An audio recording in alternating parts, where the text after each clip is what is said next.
सो जी आ गया जी पाकिस्तान का squad south Africa के खिलाफ जिसका सबको इंतजार था।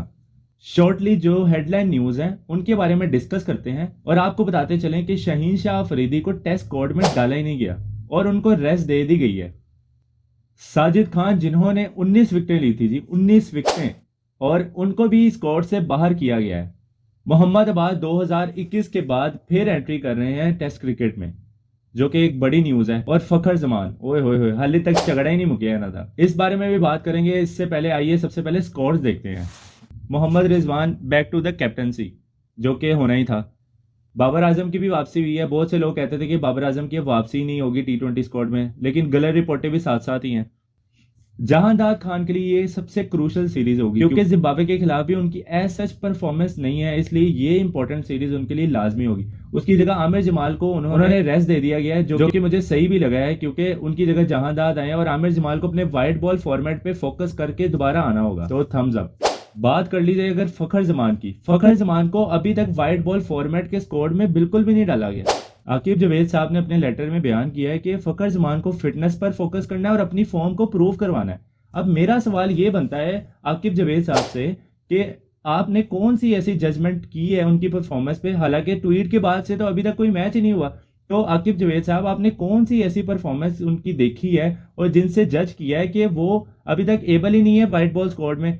मुझे जहां तक लगता है सीईओ की मर्जी के मुताबिक आकिब जवेद को भी मैनेज करना पड़ रहा है, क्योंकि आकिब जवेद साहब तो लाहौर कलंदर में है और फखर जमान उनका एक बहुत इंपॉर्टेंट मेंबर है। तो सीईओ की वजह से और उनकी फखर जमान के साथ ना बनने की वजह से आकिब जवेद साहब को भी मैनेज करना पड़ रहा है।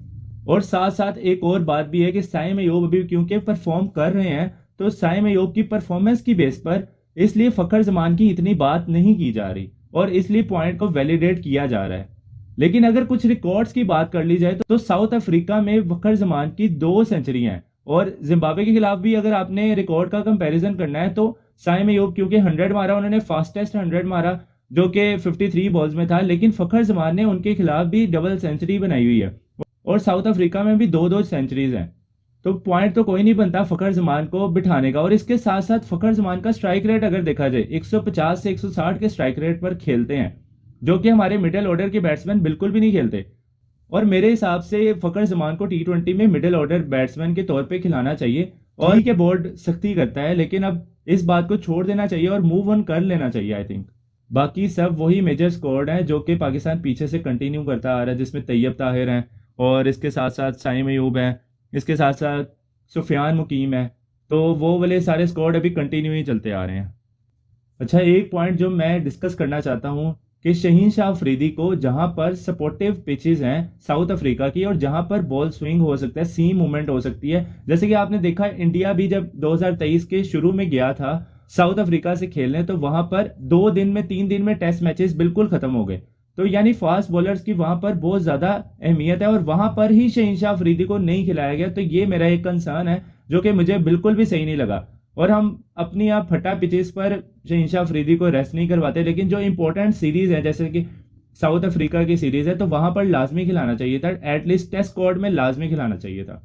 अब्बास अफरीदी जो कि 2-3 साल बाद 2021 में उन्होंने आखिरी मैच खेला और वो कम बैक कर रहे हैं, तो मैं उनको 2-3 साल से देख रहा हूं, लेकिन उनका पेस इतना ज्यादा इंक्रीज नहीं है। मैंने उन्हें देखे 127, 125, 128 पे बॉलिंग वो करवाते हैं, जो कि साउथ अफ्रीका की पिचेस पर तो ठीक है, लेकिन अगर हम बात करें जैसे एशियन कंडीशंस हैं वहां पर 127-28 की किलोमीटर पर आवर की स्पीड पर बॉल करवा कर हम विकेट्स नहीं ले सकते।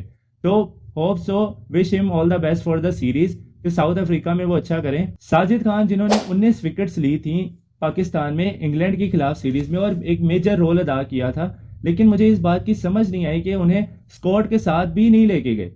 एटलीस्ट उन्हें स्क्वाड के साथ तो लिया जा सकता था। वहां पर इंडिया को देखा जाए अगर, तो इंडिया गई है ऑस्ट्रेलिया बॉर्डर गावस्कर ट्रॉफी में, तो वहां पर इतने सारे स्क्वाड में मेंबर्स लेके गई है। हम यहाँ पे कौन सा आईसीसी टूर्नामेंट चल रहा है जिसमें 15 स्क्वाड का मेंबर लाजमी है? तो इस बात को कंसर्न करना चाहिए कि एटलीस्ट हमें उस परफॉर्मर को जिन्होंने परफॉर्म किया उसको कैरी तो करें, उसको साथ लेके तो जाएं। लेकिन ये भी हमारी सिलेक्शन कमेटी ने बिल्कुल भी गौर नहीं किया और उसको रेस्ट करवा दिया गया।